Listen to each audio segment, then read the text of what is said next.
Good morning. I hope you're all very well.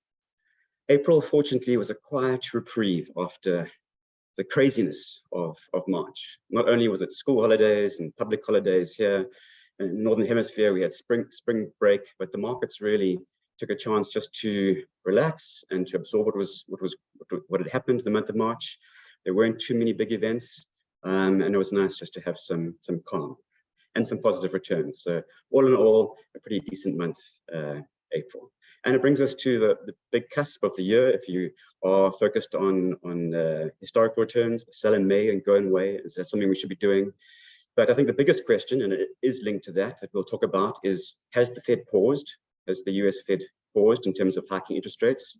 And if they have, what does that mean for markets? So I will cover that today. Throughout the meeting, but also at the end.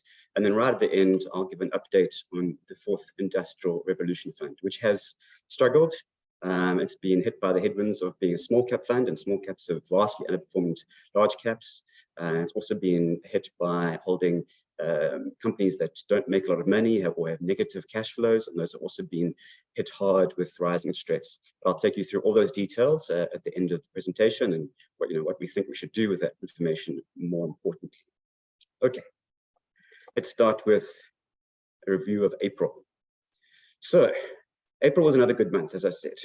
Yes, it was partly driven by a weak rand. The rand, you can see, that was about 3% weaker for the month, which obviously makes everything look good from a South African perspective, and all your global returns are inflated by 3%.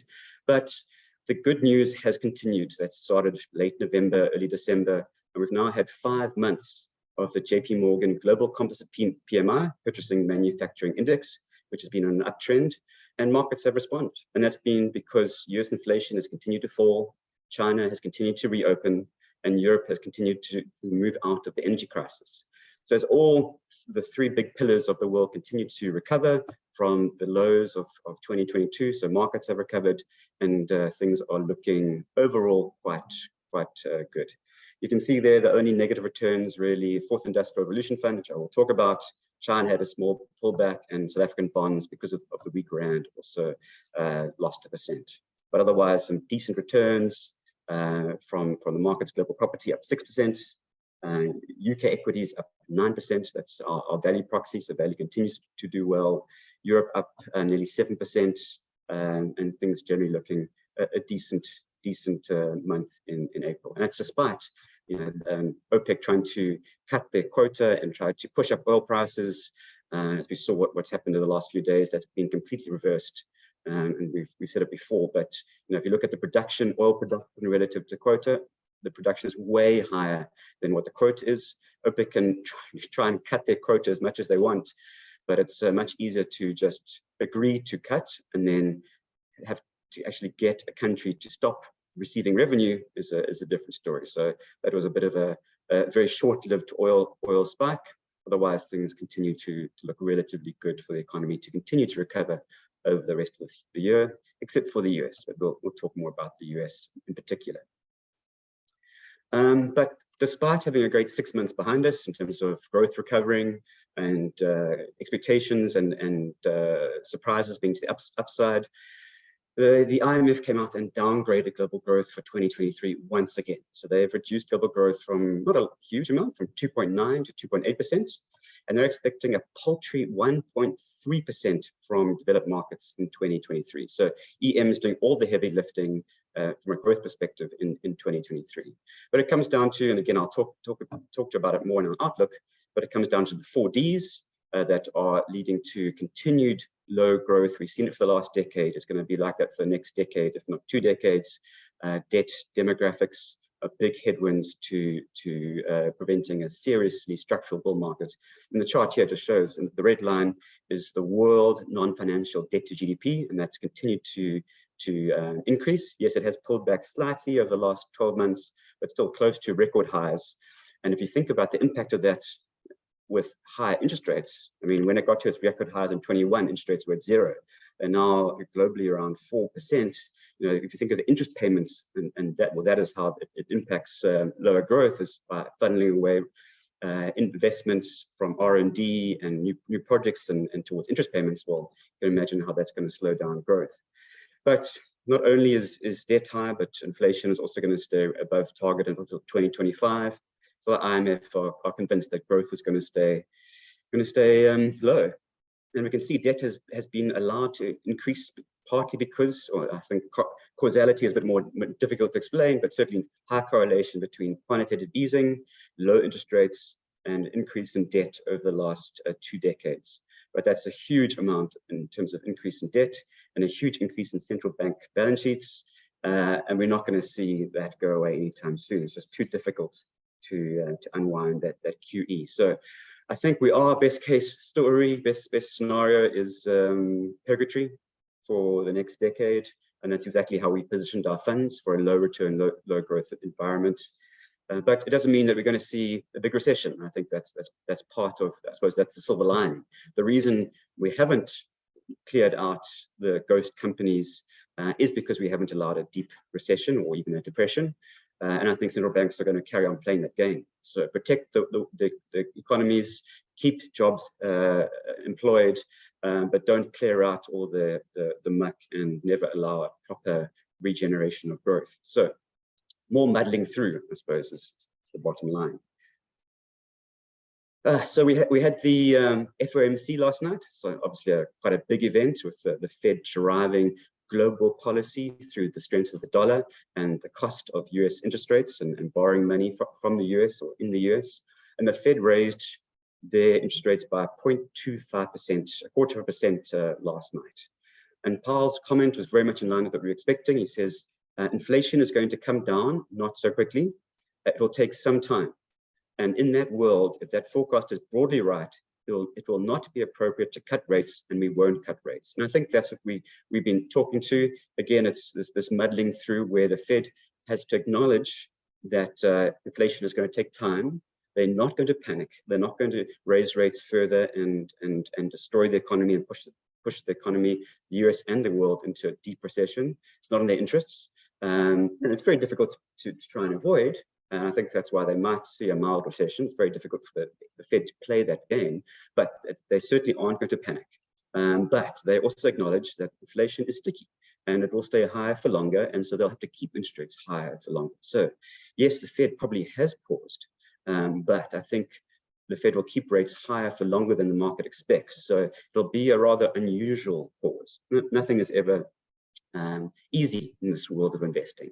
So why do I say that? Well, if you look at the right-hand chart there, it's quite a fascinating chart. It goes back 70 years and looks at deviations from unemployment relative to deviation from job openings. So what we have seen over the last 3 months is the job openings have fallen quite rapidly. So that's the bottom line, the light blue line. You can see that job openings have fallen quite far from the cycle high. But unlike every previous cycle over the last 70 years, you can see the dark blue line, which shows the increase in unemployment, that has hardly moved at all. There's a slight tick. You can't even see it. You obviously see the big increase in COVID in 2020, but after that, there's basically no move in that chart. And that is different this time. It is quite interesting. So the Fed realizes that yes, the employment sector is weakening, as evidenced by job openings, but firms have not started firing yet,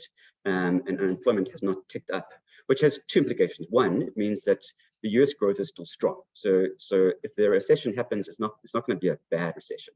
But 2, it also means that wage pressures are going to stay in the system for longer than expected, and it will force the Fed to keep interest rates higher for longer. So higher interest rates, higher inflation, but not a terribly poor economy, just one that is going to muddle along with maybe a shallow recession towards the end of this year or the beginning of next year, but certainly not doom and gloom and a deep recession.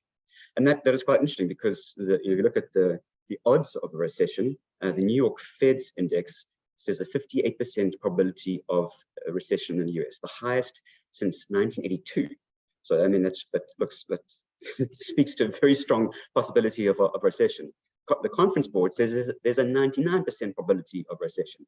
The leading economic indicator has dropped 1.2%, and as I've said before, once it's negative, it means there's going to be a recession in the next 3 to 6 months in the US. And this is quite phenomenal. For the first time in 90 years, 9 decades, money supply has contracted in the US. So if you look at all of those things, it's quite impossible, you might say, for the US to avoid a recession. But it doesn't mean it's going to be a deep recession. And I think that's probably our key takeaway. And as long as it's not a deep recession, the rest of the world shouldn't be pulled back too much. But we remain underweight the US. So why? Well, firstly, there are other risks. The debt ceiling that has probably could have been moved forward to as soon as June, but most likely July still. But that definitely could have an impact. The last time it had a big impact was with the credit downgrade, and the S&P fell 16%. So certainly not something that we're expecting, but something that we're watching very closely. And one of the reasons we are comfortable being underweight the US. The second thing is, and this is actually even more phenomenal, quite a wow factor, is the S&P's up 8% year to date, but that's been driven purely by 8 stocks. That's it. 8 stocks. It's the weakest market breadth since the 1990s. And it means that basically the US stock market is not doing well. And it's reflecting a muddling through economy, an economy that is slowing down, that is seeing a reversing of all the good times they've had over the last 3 years, when they had really low interest rates and a lot of protection and stimulus because of COVID. That's all reversing. But we're seeing just 8 stocks. It's Apple, Microsoft, Meta, Nvidia, Amazon, Alphabet, Tesla, and Salesforce. Those 8 stocks alone have kept the S&P 500 positive and given it the 8% return year to date. What do those stocks have in common? Well, they're all in the FANG index. You'll know our FANG fund has had a phenomenal start to the year, and that's been driven because those FANG stocks. So I'm not sure if any of you saw the note that I put out, but those FANG stocks are all the best ways to play, or certainly the best beneficiaries of this new generative AI technology, which is taking the world by storm. Very early days, but those companies are certainly best placed to keep using the best version of that, the latest technology, but also to roll it out to their clients.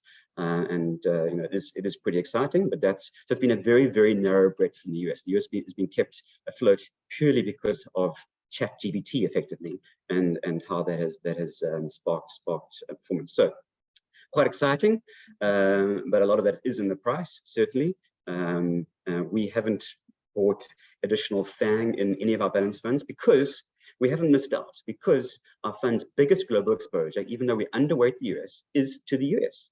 And those 8 stocks that I mentioned that are all in the FANG fund are also all in, most of them are in the top 10 of the S&P 500. So regardless of whether you hold the Sygnia Skeleton Balance 70 or the FANG fund, you're still getting very strong growth as a result of the US technology sector. So although that sector is expensive, although it's had growth that has been despite the weakness in the US, it has certainly helped support markets. But right now we don't want to take additional exposure to that sector, especially at this point in time. So we remain underweight the US. Roughly half of our global equity being exposed to the US, compared to the benchmark of 65%. So it's below benchmark, but still a decent allocation. And there are great companies, and it just shows we invested in those companies, and the reason the FANG fund exists is because they're platform companies with large moats. And this is proven exactly. This technology has come across, and not only have those companies bought up every new player who wants to get in there, new listings or venture capital, private equities, Microsoft and Apple and IBM, they've all been bought up, but they've also got the existing client network to roll out that technology to the existing clients, and once again widen the moat from them to the smaller players. And it really does talk to some sort of anti-competitive behavior in a sense. And I think that headwind still is a risk for those companies. But right now, those companies are leading the technology race, and their moat is just growing. So I can understand why they've rallied 50% year to date. So exciting things happening in a very narrow part of the US, but we remain underweight the US. Looking at China is just getting along and doing its thing. They are saying, we've had the Chinese Ministry of Foreign Affairs describing the US, so attacking back or hitting back at the US, saying the US is the biggest challenge to global financial stability because of the way they're disrupting the supply chains by trying to hurt China. So yes, the US is trying to block China. It's this whole cold tech war, but there are certainly casualties, not the least of which are Korean and European and Japanese chip companies that are being forced to not sell chips to China. So we completely understand why China is saying this, but at the same time, it is fascinating to see and not surprising that China just carries on doing it, and it is incredibly strong, and it's doing it really well. So the chart on the right is old, 2018, but despite that, the first chart shows is 1999, so roughly 20 years ago. It just shows where the US was the leading global trading partner for every country. So look at South Africa, dark blue. So in 1999, South Africa traded most with the US. 5 years ago, 2018, bottom chart, South Africa traded most in red with China. And you can see there quite clearly the rest of the world, and in particular Europe, Europe's largest trading partner is now China. And you can see the rest of basically besides the US and Canada and maybe Mexico, everyone else trades more with China than with the US. And that's very, very important because it means that the US is going to find itself isolated when it's trying to put into play these anti-China trade deals, because everyone else relies on China. So yes, while US is energy independent, Europe is not. While the US can only sees about 10 to 15% of its GDP being based on imports and exports, the rest of the world is very dependent on imports and exports. So the US can't push too hard because it might find that Japan and Europe and the rest of the world, particularly emerging markets, will leave it behind. And that's exactly what we're seeing. So if you look at exports from China, China's exports were expected to fall 7%. Minus 7% was the expectation. They grew 14.8%. Why?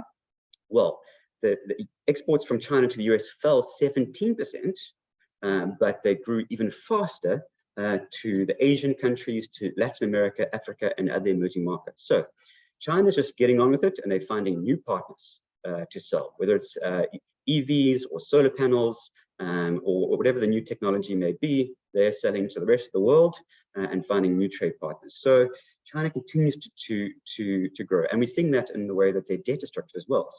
So China has a lot of debt, but of its debt, only $400 billion is with the US, compared to 2.3 trillion with India.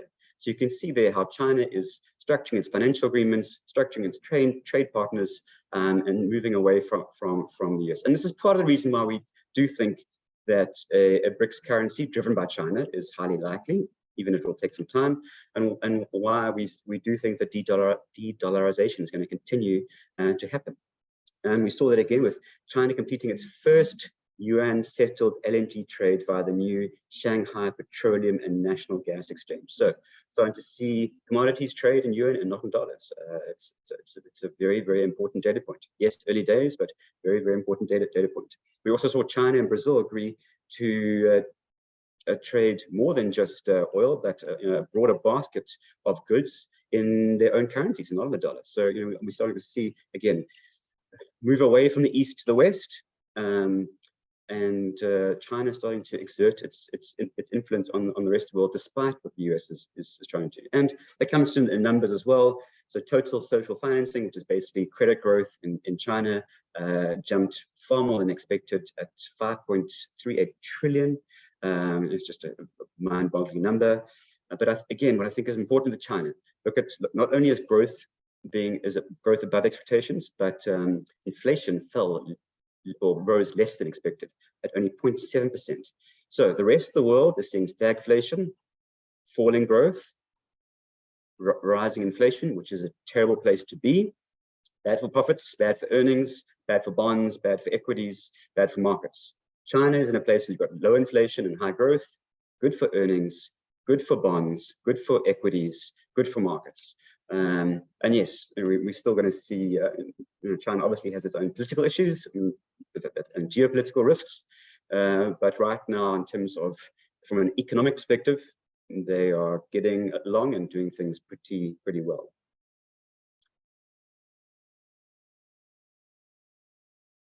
So back to South Africa. We've got a picture of Sputler here, our electricity minister.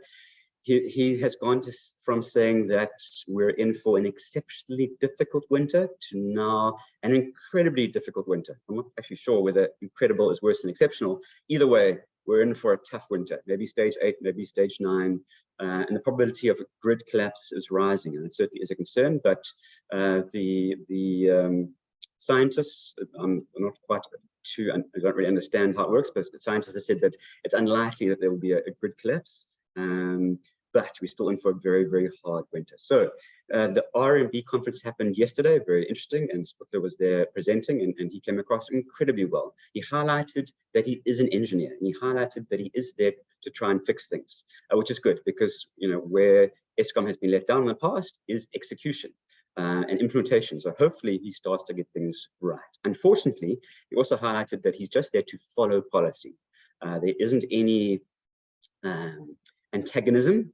He's just there to follow policy. So we are relying on the right policy being put in place so that he can execute it correctly. But hopefully, with some good engineering skills and some good implementation and some good execution, if politics doesn't get in the way too much, we could see some improvement by the end of the year. Now, initially, Sputler said that load shedding will be gone by December. He's backtracked on that to say that things are worse than he thought, and so we are still going to have load shedding until sometime next year. We're not quite sure when. We do have the elections next year, so I'm sure the ANC is desperate to fix load shedding, even if temporarily by then. And it is a bit worrying, because you can fix load shedding the right way and the wrong way. And I was looking at an update last night, and even at stage 6, the amount of plants that are off for maintenance, planned maintenance, is down from 10 gigawatts to 3 gigawatts. And unplanned maintenance is up to 18 gigawatts. So you can get back to maybe stage 3 by not having any planned maintenance. But then, of course, the whole thing is just going to collapse down the line. So I think right now we're at stage 6 with very little planned maintenance, which gives you very little maneuverability to A, improve what's not being used, and B, to have things to turn back on if something else breaks. So I think it's definitely going to be a tough winter, and that's unfortunate, because it's bad for growth. And you can see the charts on the right, various forecasts for South African growth. You can look at IMF, which says we're not going to grow. Basically, we're in recession in 2023. South African Reserve Bank similarly saying no growth this year. National Treasury slightly above those forecasts, saying maybe 1% growth this year. But regardless, we're effectively in recession. South Africa being driven into recession because of load shedding. And the grey listing, well, who knows if that's had any impact relative to load shedding. Nothing that any of us will feel. So it really is down to load shedding. The good news, I suppose, is if we can get this fixed by next year, then South Africa can be back on track to try and reclaim some of its status as an emerging market, not a failed state. But we'll have to wait and see how that unfolds this year. Meanwhile, more data points that point to the opposite. We've got another failed SOE, the South African Post Office, which has been placed in liquidation. Fortunately, yes, it is a tragedy, but there are private opportunities that can be used, just like SABC and just like SAA. So it's not as much of a nightmare as Eskom, but still not a great data point that another SOE has gone into liquidation. So we'll see how this all unfolds. We remain underweight South African equities.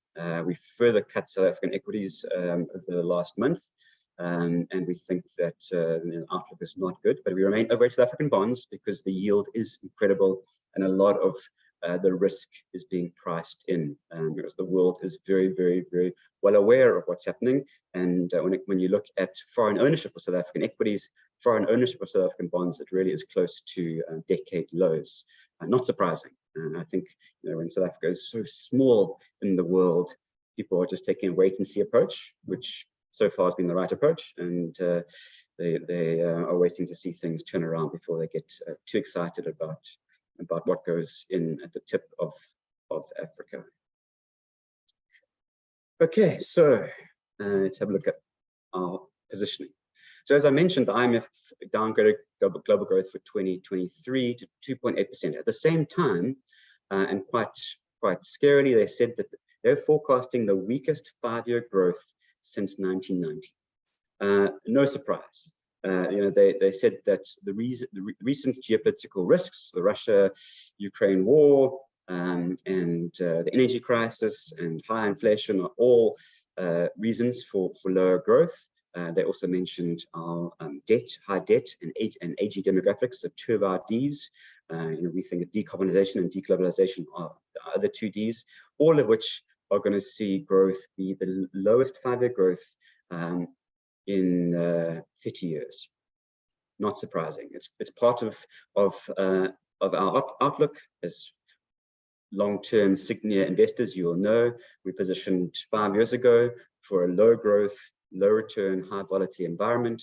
We are very cognizant that the 4 Ds are going to stay in place for a long time. Deglobalization is not going to go away. We're probably going to move more towards an US versus China, or maybe US and rest of the world environment. Debt is close to all-time highs, with interest payments at all-time highs, so that is a big concern.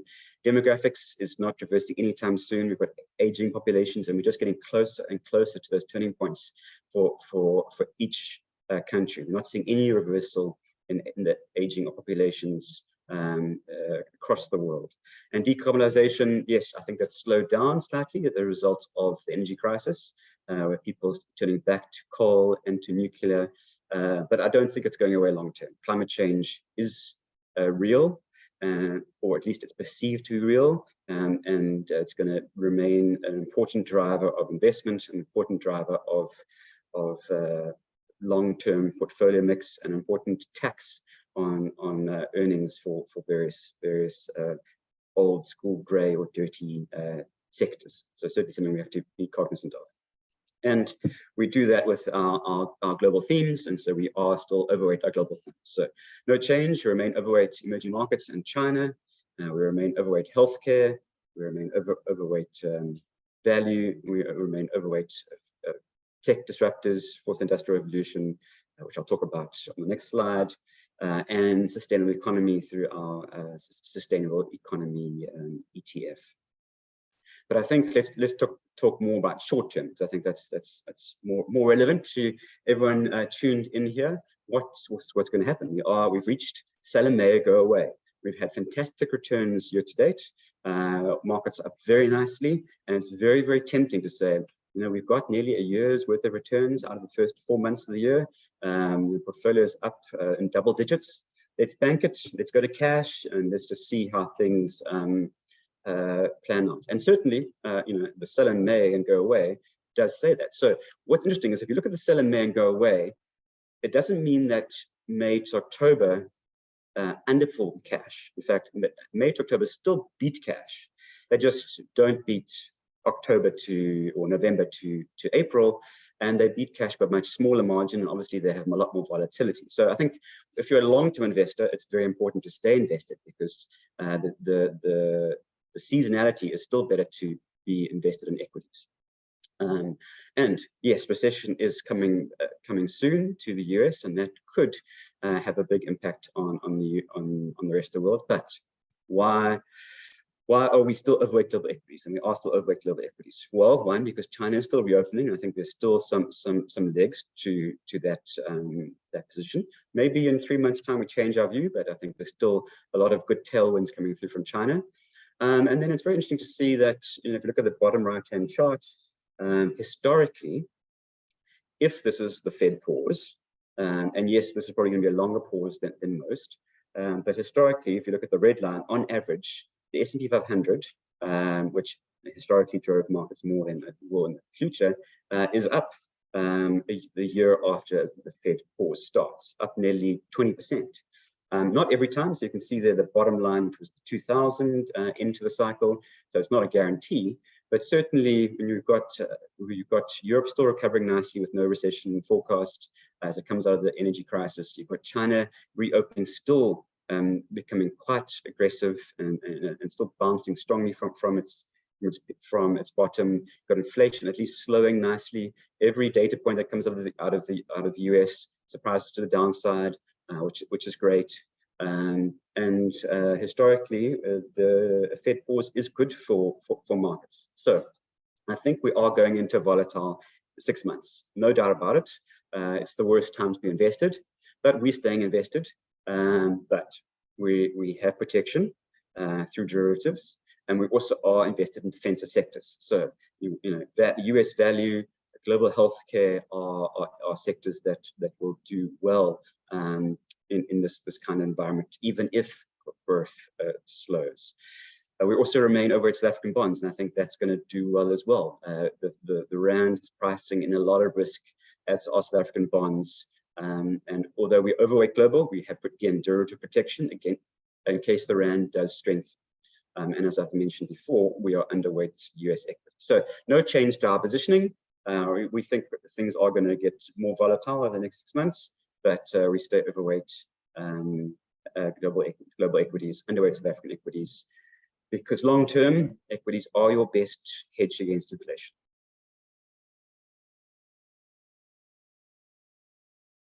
Okay, short and sweet from an economics perspective. One more slide on the fourth industrial revolution. Okay, so as I've mentioned before, there have been two big headwinds to the fourth IR fund. So the fourth IR fund has done poorly against the FANG fund, has done poorly against the NASDAQ, has done poorly against S&P 500, has done poorly against most other asset classes. In fact, poorly against emerging markets. It's probably been one of the worst performers over the last 2 years. Why? Not because they're not great companies. I think that's what's important. I think there's two short-term macro headwinds that fourth industrial revolution faced. The first one is a newer one, and that's only been in place for the last 3 months, and that's the banking crisis in the US. So, and that's impacting small cap companies more than large cap companies. So large cap companies tend to have their own debt programs. They don't go via banks. Small cap companies are reliant on banks to get funding. And with the collapse of regional and small banks in the US, particularly those focused on the VC environment, and we saw First Republic was its demise recently. That we've reached a point where small caps are the cheapest they've been compared to large caps globally in 20 years. So yes, it started before the banking crisis. Small caps have been on the decline because, again, when it comes to low growth, slowing growth environments, the large caps tend to do better. We've seen it with the FANG companies. They've just got bigger moats. When things are tough, they can survive, and they survive by cannibalizing smaller businesses. So when risk is on, when things are going really well, small caps have the bigger leverage, and they do well. And small caps have, over the last 40 years, done better than large caps. But over the last 40 years, growth has been pretty strong, and so they've had that leverage. We've had a small cap, large cap headwind to fourth IR, and that's been driven to an extreme because of the banking crisis in the US. Now, I think that is going to unwind. The banking crisis is not going to be with us forever in the US. First Republic was bought by JP Morgan. We're not going to see a big banking crisis in the US, and I think that there will be some normalization. So not maybe to long-term medium levels, but I think we are going to see a reversal, and small caps will recover some of their losses, which will help the fourth industrial revolution fund. The other thing, which is also more medium term, but it's been a 2 to 3 year headwind to fourth industrial revolution, is the fact that by its very nature, it invests in new companies, innovative new companies that to some extent, and it's probably about 30% of fourth IR funds aren't profitable. They have negative cash flows. Yes, they're listed. Yes, they've got good funding. Yes, they've got fantastic outlooks, but they're still growing their market cap. They're still investing in expansion, and as a result, they invest because they're investing. They've got their cash flows are negative. So that rings alarm bells for investors, because investors say, well, listen, if you are cash flow negative, if you have a lot of debt, first of all, you're going to possibly hit a funding crisis. The banks are going under, so you can't raise capital. But more importantly, why this is a 2 to 3 year issue, is that you've got very high debt levels. So it makes sense if you're a new business and you're still growing, you're forced to take on debt to grow. And as interest rates pick up, so your interest payments are going to grow, and that's going to hurt your earnings and may even push you into bankruptcy. And that's the big catch. Investors are worried about lower earnings growth because of high interest payments and possibly the risk of bankruptcy. And that points to the top right-hand chart. So the top right-hand chart is the Russell 3000. So it's the 3,000 biggest US companies. And what has been done here is they've looked at the interest cover ratio. So basically, how easy is it for you? What is your cash flow, your EBITDA numbers, your profitability relative to your interest payments? So if your interest cover is high, you have a lot of profit, and maybe you cover your interest payments by 4 times, well, then things are going to be quite easy for you, and you can weather the storm really well. On the other hand, if your interest cover is very low or even negative, well, then things are going to work against you. So investors know this. And you can see that with the performance of companies, not necessarily the earnings of companies, but performance. So as investors have tried to play this game, and you can see if you went long a basket of companies that can easily cover their interest costs, i.e. they've got low debt levels or high cash flow levels, and you went short companies with either low cash levels or high levels of debt, you would have made 120% over the last 4 years. That's every sector. That's large cap, small cap, tech, utilities. That's just the whole market. And you can see that interest cover factor playing into effect as people start to price in rising interest rates in the US. Now, the exact same thing has happened in the fourth industrial revolution. If you look at the bottom right-hand chart, we've broken it up into basically profitable companies, which is the dark blue line, and companies that are not profitable from an interest cover ratio, or less profitable, lower interest cover. And you can see the big divergence. So during COVID, when interest rates went to 0, you can see that the companies with low interest cover went up 5 times, 500% return. But they gave that all up as we ended COVID and interest rates started to go up, and they're now back to basically flat over the last 5 years. Whereas companies that have strong cash flows and smaller debt levels, they only doubled in the peak of COVID with low interest rates, and they're pretty much close to that level. They haven't fallen off as much. So, very interesting to see the drivers of fourth hour performance. It's been driven by the fact that there are 600 companies, and a lot of them are small caps, and a lot of them are new companies. But that's not surprising. That's exactly what you're investing in: new technologies, new companies, small caps, which should over the longer term grow. And yes, some of them may go bankrupt, but there are 600 companies in the fourth hour fund, and diversification is key. So I've got 2 takeaways from this. 1, do not give up hope. I don't think there's any change to the outlook for this sector. These innovative companies are certainly long-term winners. They will increase productivity. They will improve the quality of life. They will grow economic income. And I strongly believe that there'll be mass adoption of electric vehicles, of green and clean technology, and cybersecurity, as well as artificial intelligence and robotics, whether it's generative AI or broader AI. Those are things that are not going to go away. And fourth hour gives you exposure to all of them in a very balanced way. As I said before, FANG certainly will give you a more focused exposure on GPT, AI, but if you want all the technologies that we think are winners over the next decade, then fourth hour is for you, more diversified and long-term winner. So it's not going to go away.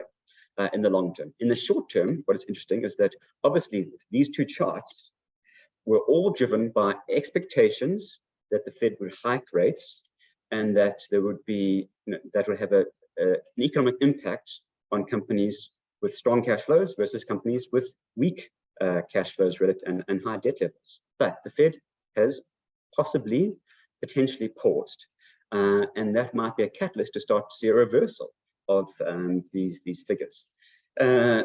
As I said before, yes, it might be a rather strange pause because it's going to be a longer pause with high interest rates, which means that maybe things don't, this factor doesn't reverse too much or too quickly. But I do think that the catalyst for this divergence was interest rates going up. Then the catalyst for this reversing is interest rates going down. So long term, the story is strong. Short term, we could see investors start to get more faith or take advantage of this factor as they start to price in lower interest rates. And the other thing is that you can raise money across various terms in the US, and we have definitely seen we're well below our peaks in the 10-year space. So even though spot interest rates aren't going down, 10-year rates are. So overall, it's starting to get cheaper for these companies to raise long-term money. So maybe it's already time to start buying the Fourth Industrial Revolution Fund or small cap companies or other companies that are seeing headwinds for the sector. So we haven't made any changes.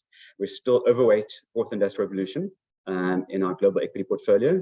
We do think we're through the worst, but we're also not using this weakness to top up. And we are taking a wait and see approach to see how this plays out in terms of will investors start to invest or take confidence that potential interest rate cuts will lead to these sectors recovering. So that's it for today. Let's go to Q&A. As I mentioned before, please, just to help me, help you, don't put any questions under anonymous. I don't mind if you put X, Y, Z. Just allows me to differentiate questions from different people, because a lot of people have follow-on questions, and I need to be able to work out if it's a bulk question, or if it's a separate question, or if it's someone answering the same question twice. It just allows me to answer your questions better. So please, no anonymous questions.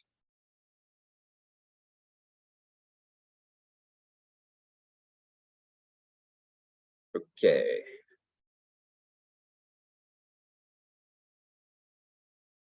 Kubus asks, is there a possibility that US debt ceiling will not be raised?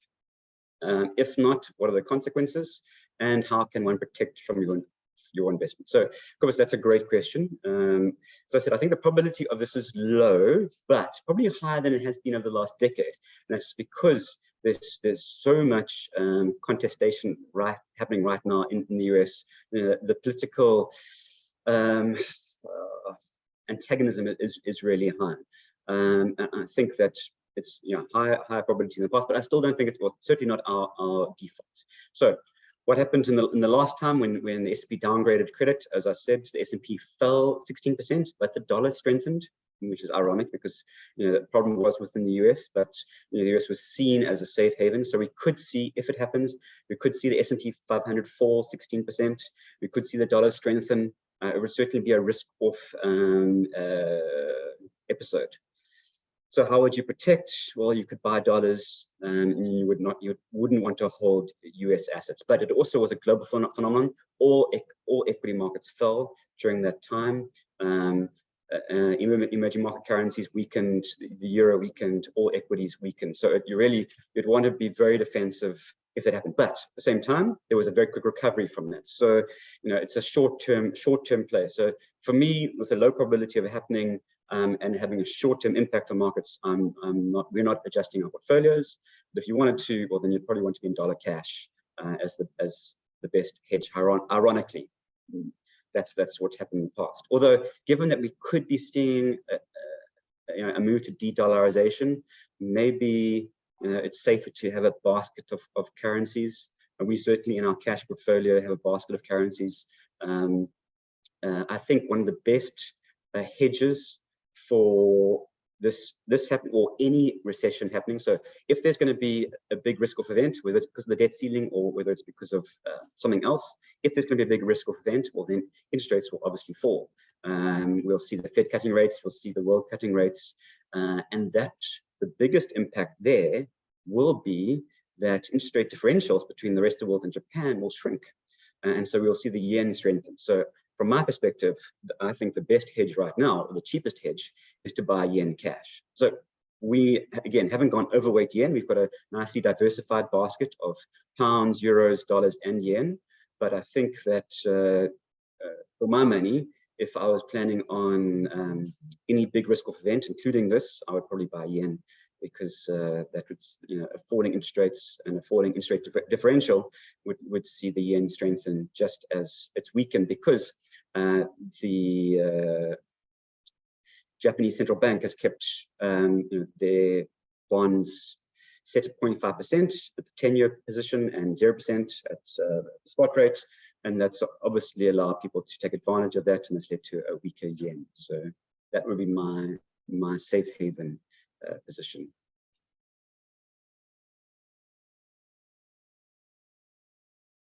Okay, anonymous, Mike.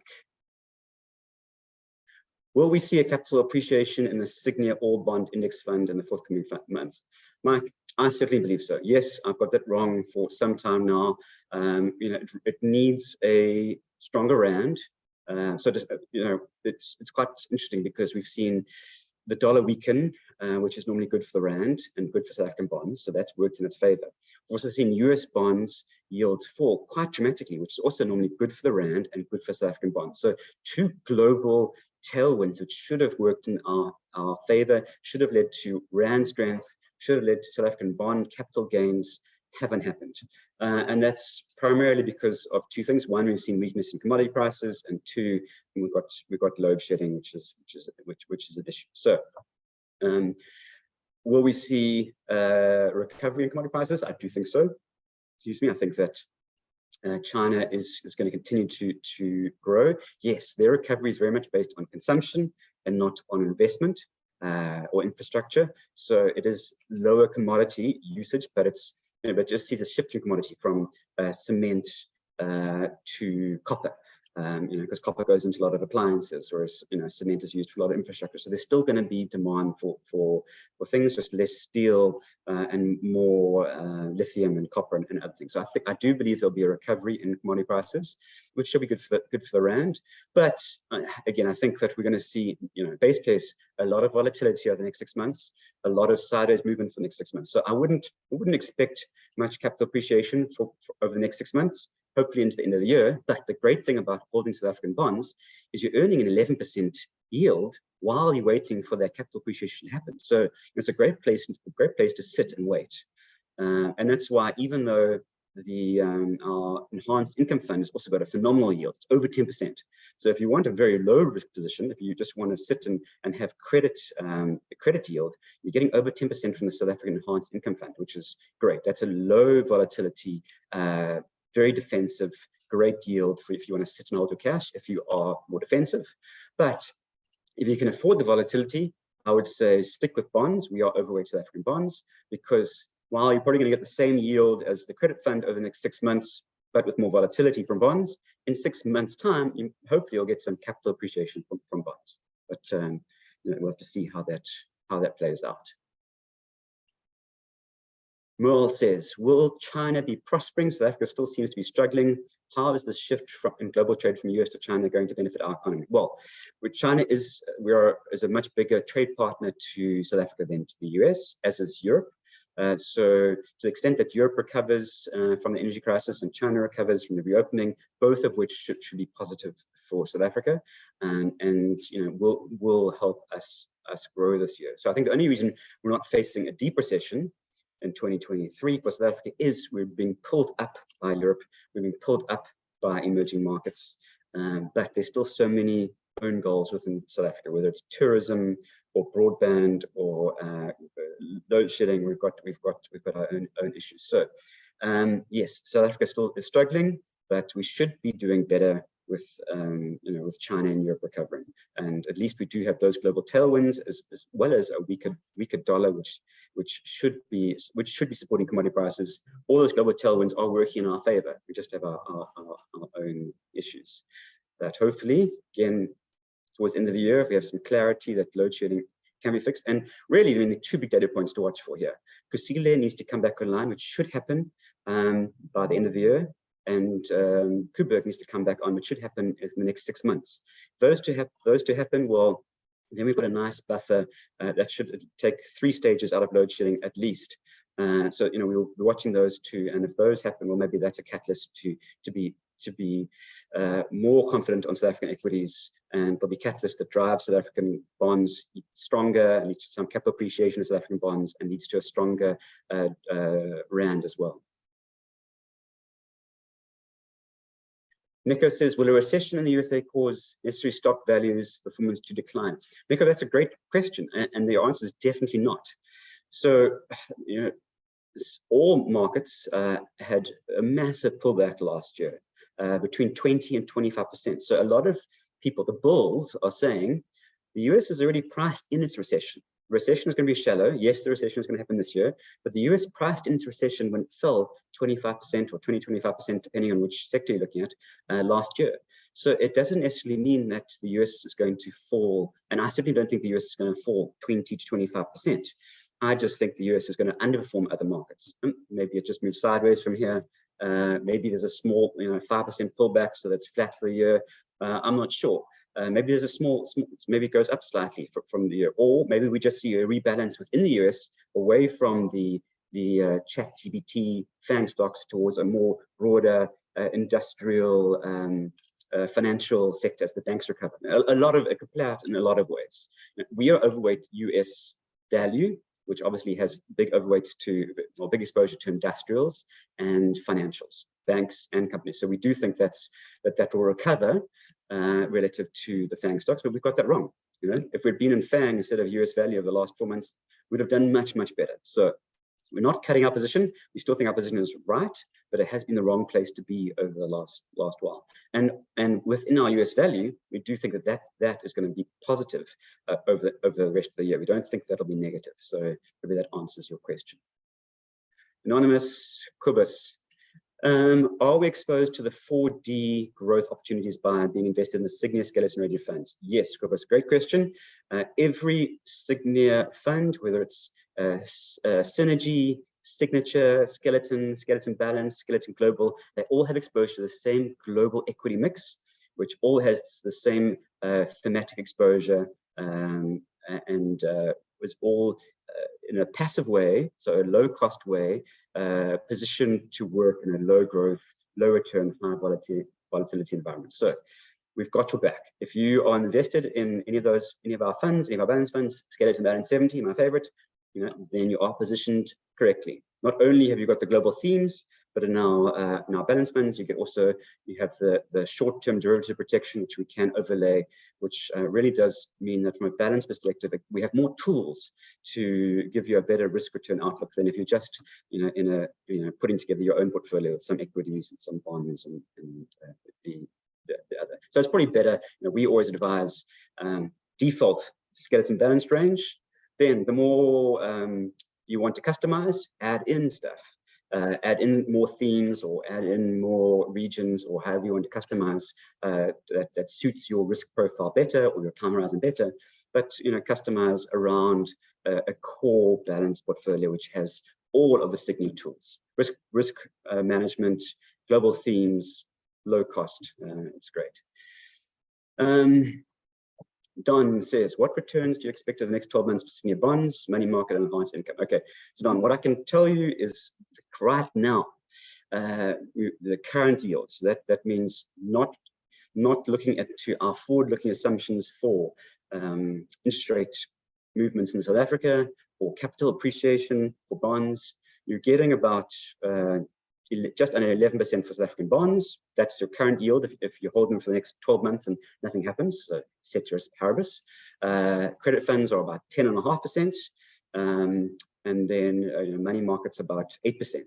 So that's what happens. If of course, we have another interest rate hike, well, then the credit funds and money market funds will probably do slightly better.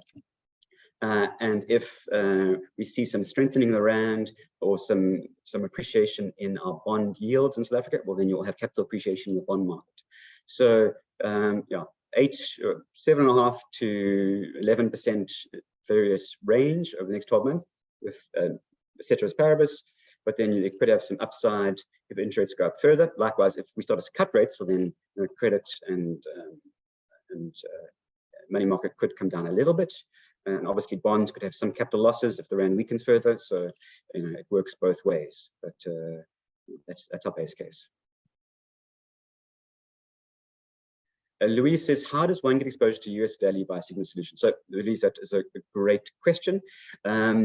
Either invest in our balance funds, which has got some US exposure, or we still have on the life license a fantastic fund, the Berkshire Hathaway, Sygnia Life Berkshire Hathaway Fund, which is effectively exposed to US value stocks. It's very defensive. It's got a lot of cash on their balance sheet. Yes, Buffett could be more of a quality play than a value play, but certainly there are value elements to it. So although we don't have a US value ETF, we do have Berkshire Hathaway on our life license as a great opportunity for exposure to the US.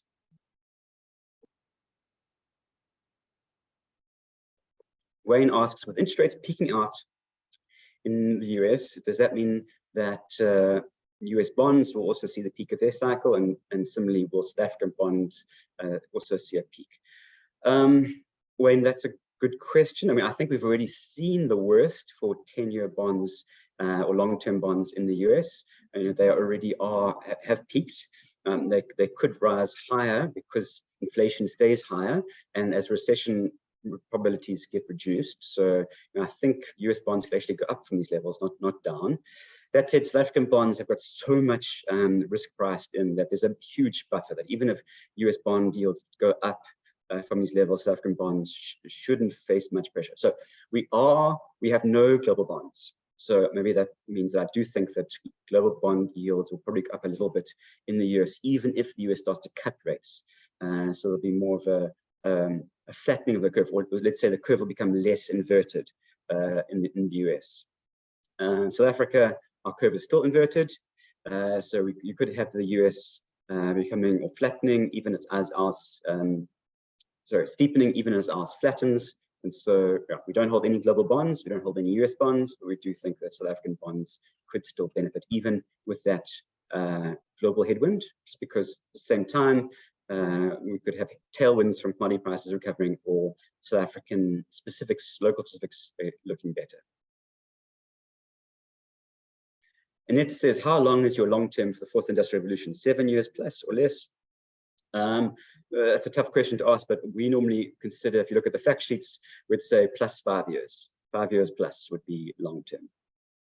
But if you look at the cyclical impacts in terms of small caps and interest rates, well, those have been in play for probably 3 years. So we could see a shorter term recovery from that factor, maybe 3 years, not as much as 5 years.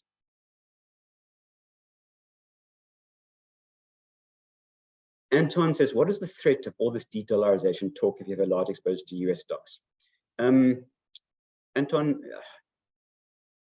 now I think it's important to remember that the S&P 500 probably has about a third of its revenue from offshore non-US companies. So the weaker the dollar gets, the more protected or the higher the benefit to the S&P 500. So US stocks, just from in terms of large caps, should see some tailwinds from that. In general, the US is very insulated. As I said, only imports and exports only make up 10 to 15%. They are energy independent. So de-dollarization is not really something that's going to talk to the US much. I think probably the biggest impact in the US will be that they'll see less buying of their bonds. We could see US bond yields rising, which could slow growth in the US to some extent because money just becomes more expensive. I think the biggest impact of de-dollarization is more actually, and that's why we haven't included in our 4Ds, because it doesn't lead to lower growth necessarily. It could actually lead to better growth in the rest of the world. Shorter term, yes, there could be a shock as there's a move away from the US. supply chains and geopolitical risks.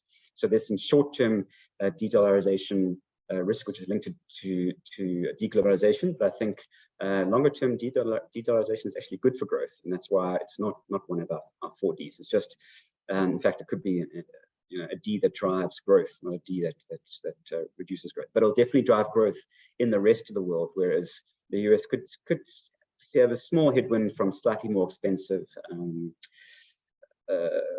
borrowings. But at the same time, the US has got large global investments, which will do better as the dollar weakens.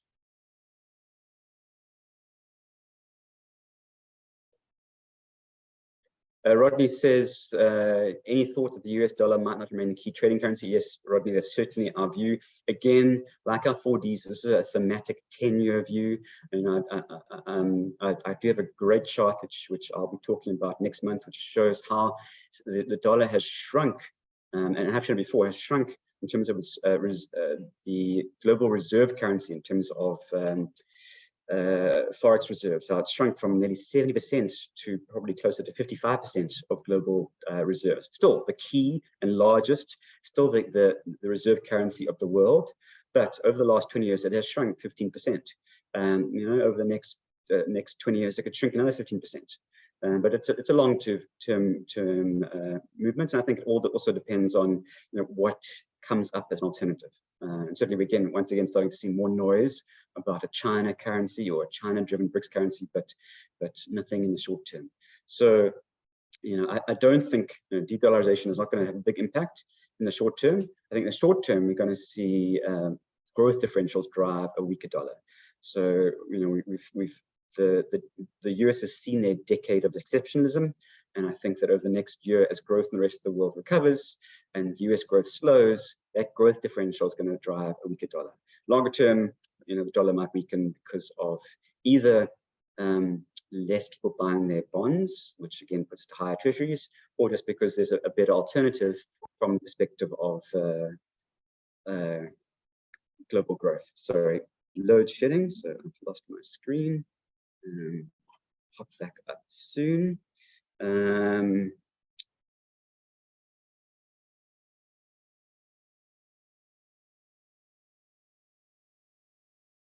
Great question from Desiree about the Rand. What do you think the Rand will do over the next 6 months? Also very hard to pinpoint. I do think that the Rand is very cheap right now.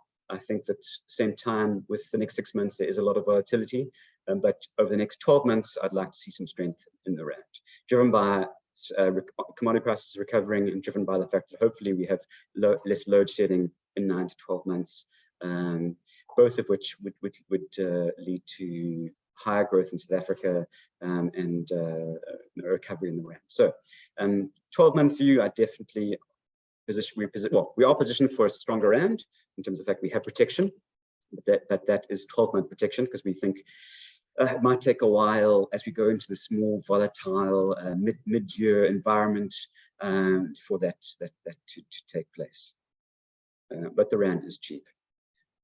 Okay, Mark says, do last week's changes to exchange control regs affect Sygnia at all? Thanks, Mark. Mark, I'm actually not too sure what last week's changes to exchange controls happened last week. So let me look into that and get back to you. Francois says, any views on the UK and the EU equities in the next 1 to 3 years? Okay, that's some decent question. Thank you, Francois. We remain overweight the UK as part of our overweight value. So we are overweight US value in the US, but we also overweight global value. And that has then given us an overweight to the UK and an overweight to the EU. So we are overweight to the UK and EU through our value positioning.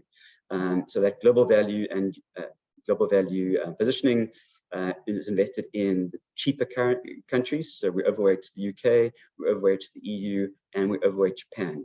All three of those countries are overweight. So we are overweight developed markets, despite being underweight the US. And that's through our value holdings, and value is overweight the cheaper countries, UK, EU, and Japan. And I do think that all three of them will outperform the US over the next 1 to 3 years. Hence, we hold that position. Martin says, what is your view on consumer staples in the US? Pepsi, Coke, P&G, etc., etc. Martin, I saw some interesting research on that. Someone was talking about the shut funds, which I've never actually heard about. So it's amazing. I've been in markets for over 2 decades, and there's still new acronyms that we're coming across. So shut being staples, healthcare, utilities, and telcos. And they've all done incredibly well in the US, as not as well as the FANG stocks, but they are defensive, and people have been moving into those positions because of the fact that there's a concern that growth is slowing in the US, and so there's been a rotation out of cyclicals into defensives. And I do think that's probably the right way to continue to be positioned and staying defensive. But as I said, we prefer broader industrials. We prefer financials, which are more value, which are cheaper, and we do think that some of these consumers, all the shut stocks are actually looking quite expensive. Obviously, we still have our healthcare overweight, so I'm not saying we don't hold it. And I think in the short term, it's probably defensive is probably the right way to be in the US, but just be wary that it's also the dividend yield on the shut stocks is actually lower than the treasury yield. So you are starting to see some those stocks being expensive. But I think as a short-term hedge, probably it will continue to do well as people rotate out of growth and cyclicals into defensive stocks. Bruno says, if we are indeed in the midst of a regime change out of lower inflation, low interest rate environment, how will interest rate sensitive stocks like futile are face in the coming decade such a headwind? That is a great question, Bruno. There's a lot of research which is focused on value growth performance and interest rates over the last 3-4 decades, and the fact that interest rates have fallen and growth stocks have done well, and that's a correlation, and the causality has been, well, growth stocks, when there's lower growth, you are prepared to pay up in terms of higher PE, and when there's lower growth, well, interest rates are also lower, so the growth stocks which have more debt to actually do better, and value stocks aren't needed as well. So certainly from a fundamental perspective, with higher interest rates and higher inflation, that should be better for value stocks, because value stocks have better cash flows, value stocks have lower debt, and so they have less debt sensitivity, and that's why we are overweight US value. So I think that's a good point. However, the world is going to have to get used to a high inflation, high interest rate for longer regime, which it might take a while to happen. And when we get to that point, then I think that growth stocks could recover, because growth is going to remain low. So bottom line is, in the short term, we remain overweight value. But I do think, despite interest rates staying high, inflation staying high, that there might be a time to start rotating into growth over the next year as growth companies readjust. So some companies are going to go bankrupt, which is great. You need creative destruction.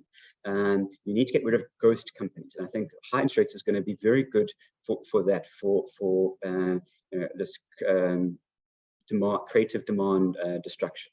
And so once these, and so it'll be the same for futile, but growth in general, once there's a fallout and some companies survive and some don't, the companies that survive and can handle a high interest rate environment, well, they're still growth companies, and they're still solid companies with great long-term growth. And I think that they will outperform. So that's why, long story short, we don't have a value ETF, because I think value is something you'll hold in the short term, so maybe 1 to 2 years, and growth is something that in a low growth, but in a low growth environment, you want to hold your themes which are defensive or have their own growth engines, and whether it's healthcare stocks, because there's going to be aging populations and more wealth populations, or whether it's futile because they create their own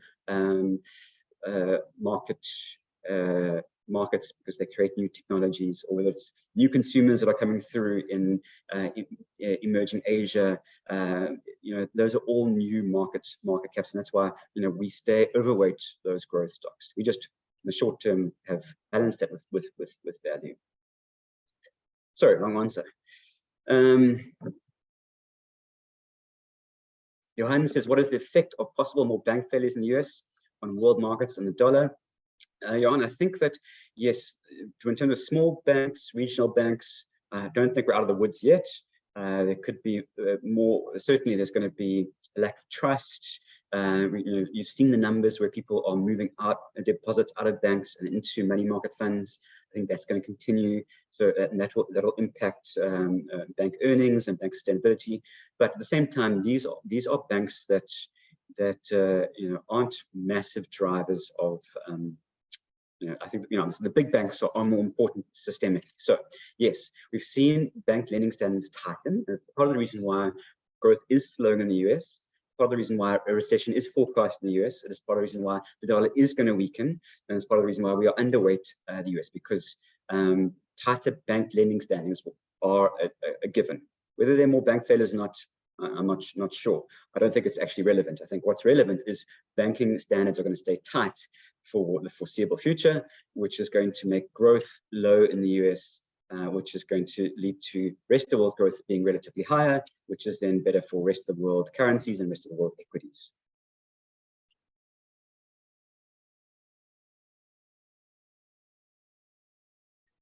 Bruno says, given a markedly higher risk-free rate in global bonds and with high energy costs and other inflationary forces at play, what is the rationale for preferring equity to bonds globally? Good question. And there are a lot of strategists out there who have gone, they're saying, oh, we've gone into the weak seasonal period of the year, and there is a high chance of recession in the US.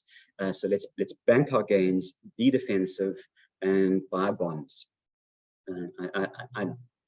I completely understand the rationale. It's a very, very good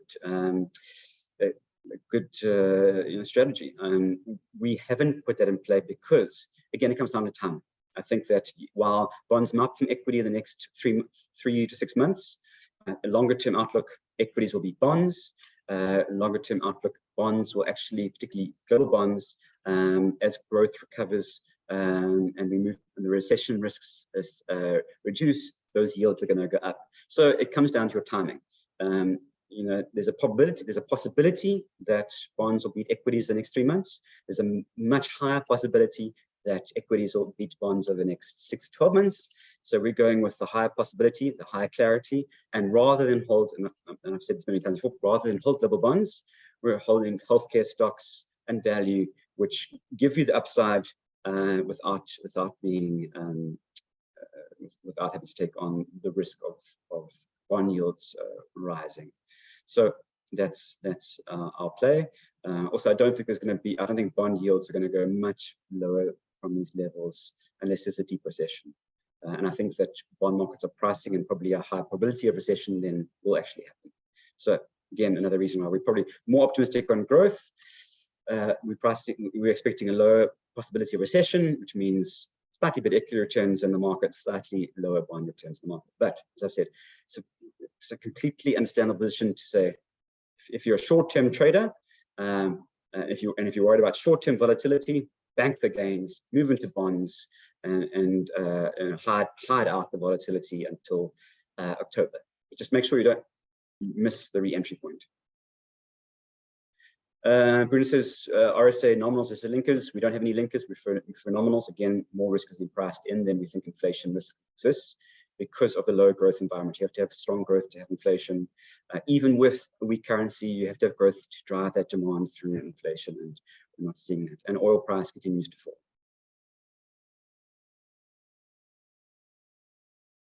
Alex says, given that India has now overtaken China as the most populous nation, does this take anything away from the bullish sentiment around China? On the note, what is your outlook for Sygnia China New Economy Global Equity Fund? Alex, we still overweight China. China is one of our themes. We have a dedicated position in the Sygnia China New Economy Global Equity Fund, and the ETF. We don't have any specific exposure to India. And I hear your point that India now is the biggest country in the world by population. Spot on, but you need to look at consumption, And you need to then look at inequality, you need to look at education, and you need to look at where the biggest consumers are going to come through. And despite the fact that India is now the biggest population, they're still less developed than China. And so we are expecting a bigger growth in China middle class than we are expecting in India middle class. And I suppose it's the same reason we haven't got any exposure to Africa. Africa is probably bigger than India from a population perspective, but they certainly are even further behind India when it comes to development, education, and the next the emergence of a middle class. So strategically, structurally, over a long term, although India is certainly something we're excited about, and India falls into the emerging market Asia space that we're talking about, we think that China is better positioned. And also that's driven by some short-term views where there's a lot of negative news priced into China, which we think will reverse as China reopens. So short-term and long-term, we prefer China. We might make that more balanced as China recovers further.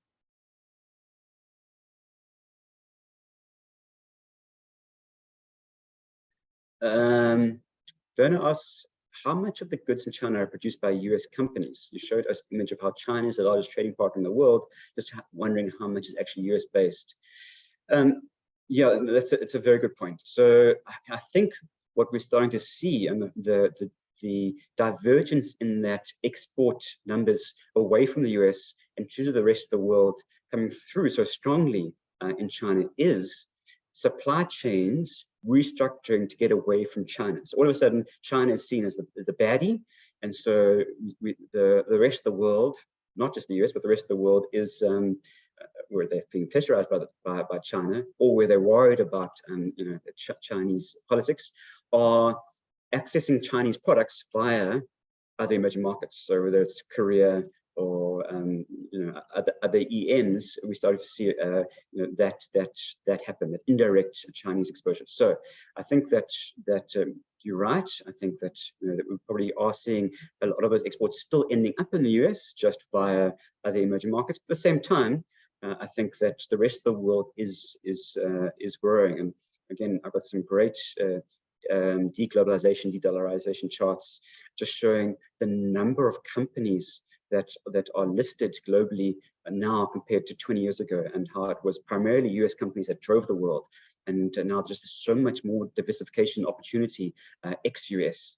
So I think it's a bit of both. Yes, there's some fudging of the numbers as US accesses China via, but at the same time, you can't deny Chinese growth and how important they are to the rest of the world, particularly Europe.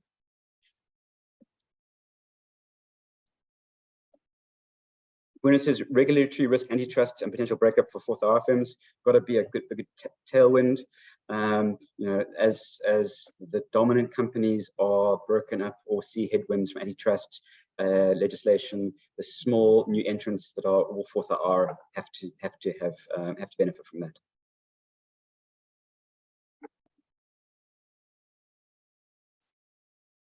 Another question from Werner saying the US is a more service-based economy. Yes, 70% of US GDP is services compared to China, which is only 50% services.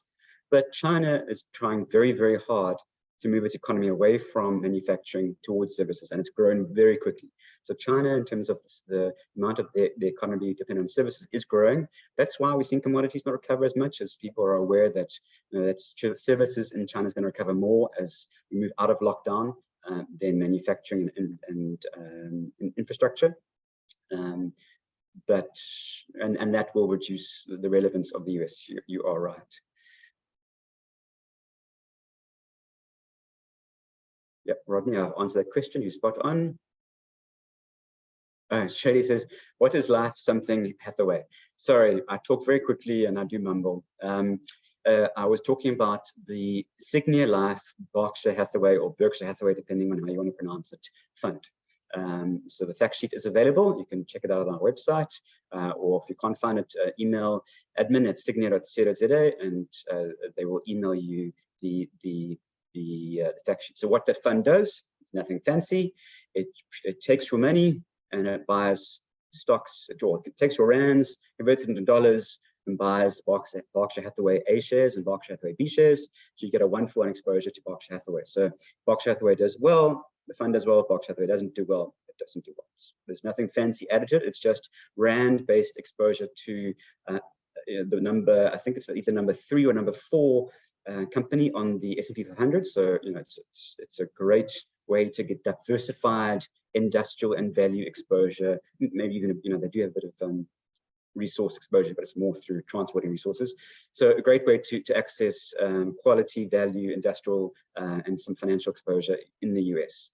And it trades at various points in time. It trades at a discount to its NAV. It does have cash on the balance sheet, so you can also trade it or time your entry quite nicely.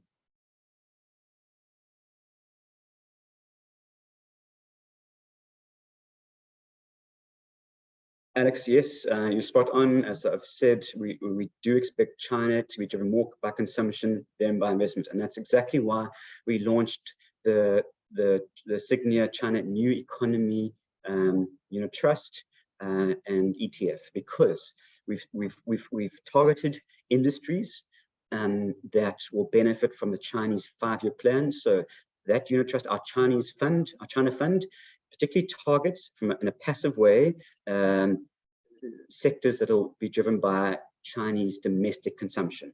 So we've got exposure to Chinese tech, which we think will, which is going to have a huge tailwind, because that's where the government is throwing money, because they want to try and take on the US in the tech war. So we overweight Chinese tech, we overweight Chinese consumer, we overweight sectors and industries that benefit from a growing consumer. Meanwhile, underweight Chinese, we don't have any Chinese resource companies. We're underweight Chinese SOEs. We don't have Chinese banks, which are generally SOEs. So it's very much the unit of the Sygnia China ETF and Sygnia China economy are passive ways of targeting the Chinese consumption and services industry and sectors.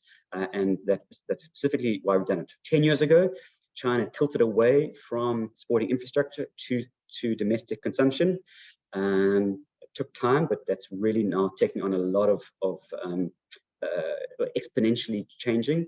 And then a few years ago, China even moved further away from infrastructure and not only continues to target Chinese consumption and services, but also Chinese tech companies. So that's why we got exposure to Chinese tech and Chinese consumption in our unit trust. So again, why we're not exposed to broad China, why we do like to hold the China unit trust and China ETF.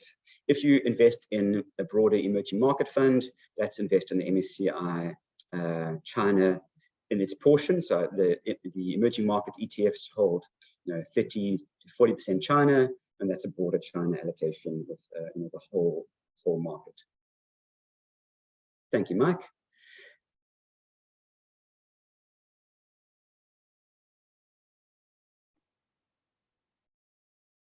Stuart, sorry, I'm still not sure on the recent Reserve Bank changes about foreign exchange control. I apologize for not being on top of that. I'll look into it. Janine, no, we don't have a fund that is exposed purely to offshore cash. So we have thought of, actually, sorry, what am I saying? We do. If you're invested on the Sygnia Life license, there's the Skeleton Global range, one of which, so there's the Skeleton Global Equity, Skeleton Global 70, Skeleton Global 50, Skeleton Global 25, and Skeleton Global Cash, which is just invested in global cash, and that's diversified, some dollars, some yen, some pounds, some euros. At the same time, the other way you can access it, we've got a UCITS or dollar-based fund, an Irish fund. So if you've got money that's offshore, if you're sitting on dollars offshore and you want a decent yield and you want diversification, and we've got a fantastic UCITS-based fund. It's the Sygnia Global Income UCITS fund in Ireland, and that's available on a number of on platforms, Momentum platform, the Old Mutual platform, and that has got, so it's a global income fund, so it's got slightly better yields in cash, and it's very well diversified. So if you're sitting on dollars offshore and you're worried about the dollar's going to weaken relative to other currencies, and you're worried that you want to get a slightly better yield, then I can highly recommend moving out of sitting on dollar cash into a global income UCIT fund, which has got slightly longer, up to like 2-year, you get durations of about 1.5 years. So slightly better yields, because it's not investing in overnight, it's investing in a 9-month paper. And it's also got euros, yen, pounds, as well as dollars. So those are the 2 avenues to access that. Obviously, all our balance funds have that, but we don't have a unit trust or an ETF in that space.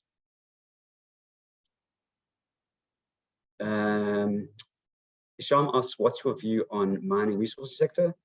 We don't take a view on sectors in South Africa. I do think that commodities will recover slightly, which will benefit the sector. But as I mentioned before, we are very specifically focused on different parts of that sector in terms of our global view. Not that we take any resource view, but we are expecting copper and lithium and other commodities that benefit from decarbonization to do well, whereas commodities that are more generally focused on Chinese infrastructure, like iron ore, steel, cement, those obviously the tailwinds won't be as strong as before. So a mixed bag in terms of the commodity prices. Resources is more nuanced. Those companies are looking very cheap. But they also, if we are expecting growth to slow a bit towards the end of the year, then those companies will struggle. The Sygnia, quite important for anyone invested in the Sygnia Divi fund. That fund has reduced its resource exposure. It's still got a very high yield exposure, but it's reduced exposure to resources, and it's got a more defensive positioning at present. So maybe that's a roundabout way to answer that question. And that's it in terms of all the questions. Thank you everybody for joining. I hope that I was able to answer some of your questions. Have a great May, and I will see you all in a month. Cheers.